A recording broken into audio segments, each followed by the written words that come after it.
think of a guy that was before his time. I tell you, folks, you know, if you can get a ticket, you got to come out and watch this guy play. This guy is something, man. He is really something.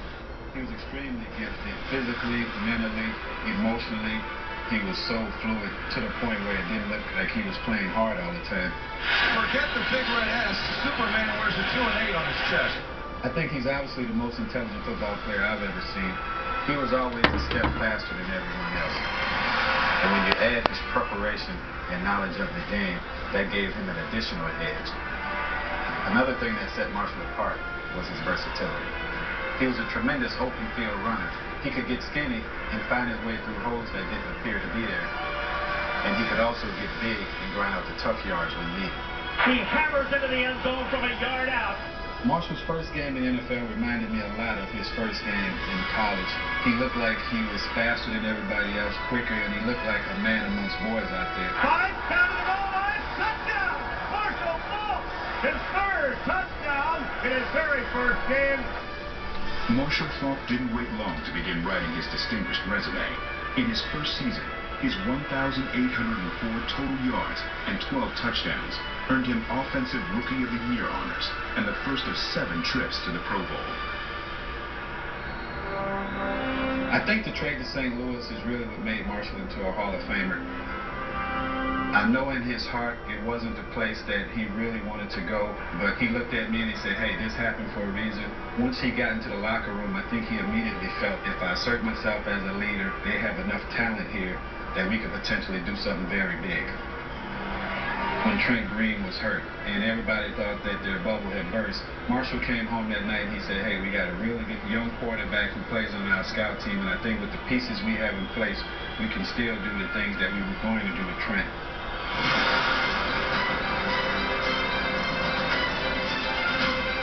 That 99 Ram offense became the best offense in NFL history, and Marshall was the key.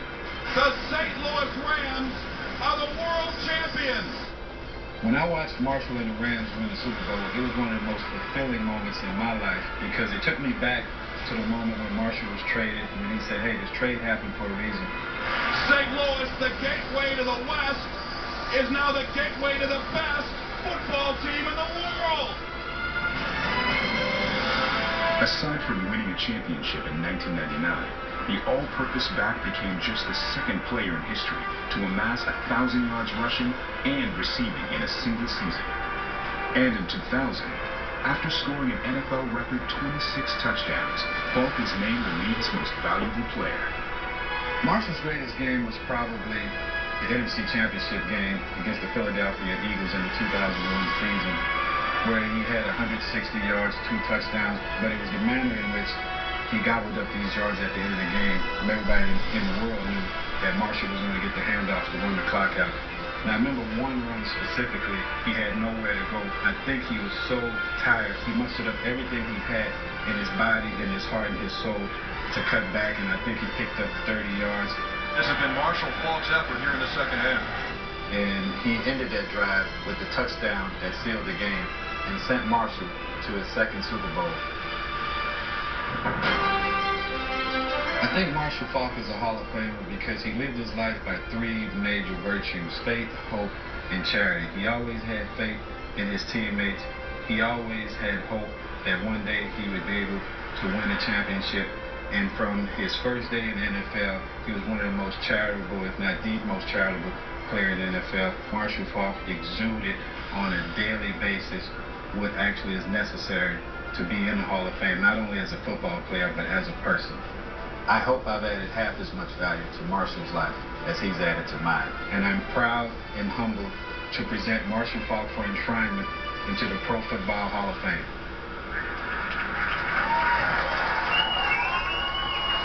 Ladies and gentlemen, presenting Marshall Faulk for enshrinement into the Pro Football Hall of Fame, Rocky Arsenault.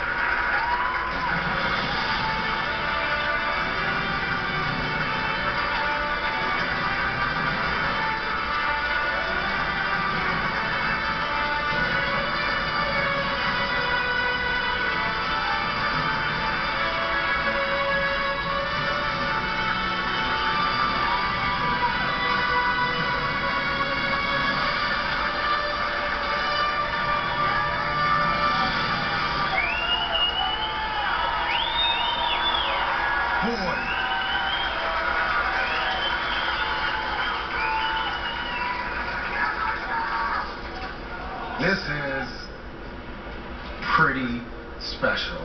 This is big. This right here, these guys, class act. And I'm glad to be a part of it. I want to thank God. And I want to thank God because this is football heaven. When you retire, you may get a chance to go to football heaven. This is football heaven. And guess what? These guys are on top. Because you know what's up above. You know. Rocky, I want to thank you for your kind introduction. That was some great work. Thank you, too, for being in my corner, Rock. Thank you for always being honest with me. You've always supported me, recognized when I was right. That part was easy, Rock. It's when I was wrong, you would let me know, but you would also explain why. Key element there. You were there to speak with me, with and without judgment. Didn't matter what it was.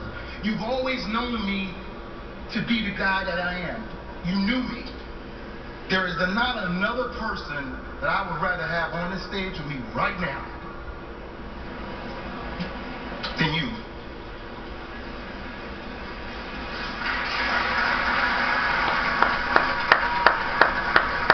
You represented me. You mentored me. But most importantly, thank you for your unwavering friendship that you gave to me. I also want to acknowledge Rosemary and Joseph Arsenault Sr., your mom and dad.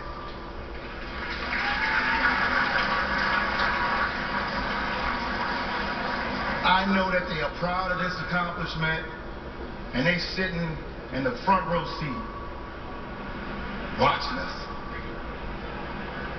Rock, man,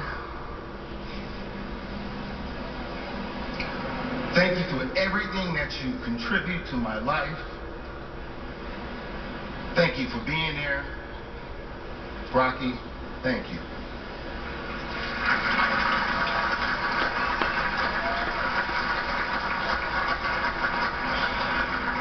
Good evening, ladies and gentlemen. I stand before you a very humble and grateful guy. And before I go any further, I want you to know that I am a football fan, just like all of you. I have always been a fan and had an abiding passion and love and respect for this game of football. Even when I was a kid selling popcorn in a Superdome because I couldn't afford a ticket to watch the New Orleans Saints. People had bags over their heads then. I wanted to see football. I idolized this game so much. I idolized the professional football player. I actually felt that one day that life could be mine. And when that opportunity did come, I took it and literally ran with it.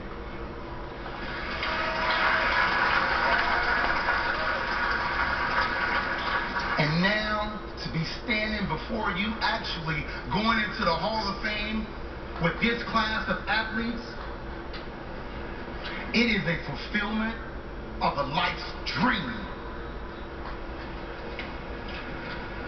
To play this game of football is all I ever wanted to do. But there wasn't a person or that I mimicked my game after. There was many guys that I wanted to be like. They didn't simply compel me to be the best running back that I could be, or nor did I push myself to be the best running back that I could be. Rather, I drove myself to be the best football player that I could be. And that has always been my goal, to be the very best football player that I can be. I pushed myself more than perhaps anyone thought I could, because that was the standard that I set for myself. That was my commitment to the game, to myself, because I hold such a deep respect for this game. In all humility, I could never give it less than my very best at all times.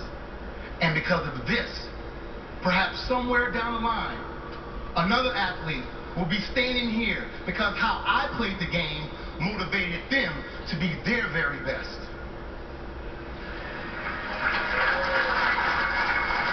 So tonight, I dedicate this moment and express my gratitude to those who have inspired me, guided me, and cared for me as I worked diligently to be the very best that I could be. Good. See, this story is deep. I'm from the Ninth Ward. That's the Desired Project in New Orleans, Louisiana.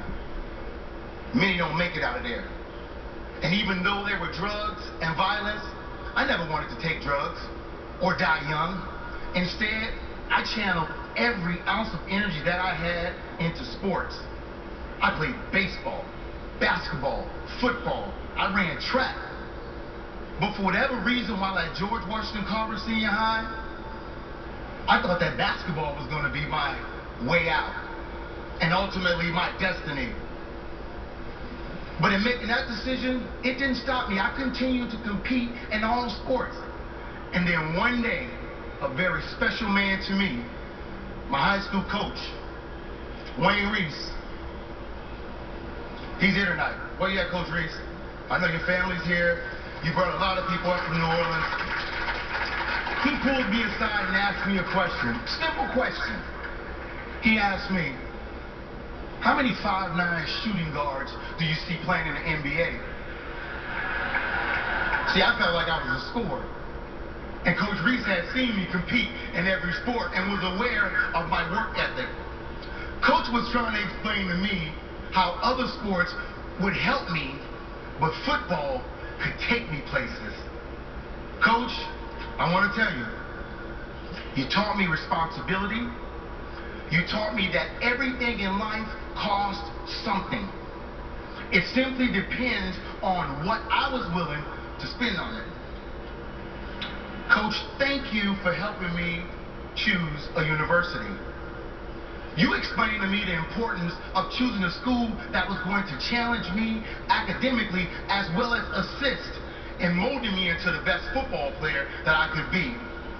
You helped me understand how focusing on what was important, it was necessary. It was not necessary the size of the institution, but the quality of men in the program. People often ask me, why did I choose San Diego State? I tell them San Diego State chose me. The wide receiver coach for the San Diego State Aztecs, now coach for the New Orleans Saints, Curtis Johnson, a New Orleans native. He was in town on a recruiting trip at our game, recruiting another player. He saw my tape, took that tape back to Coach Luganville, and Coach Luganville said, we need to have this kid. While going through the recruiting process, they were the first school to offer me an opportunity to play running back. I had been a high school All-American defensive back and just a running back who had not received a lot of attention because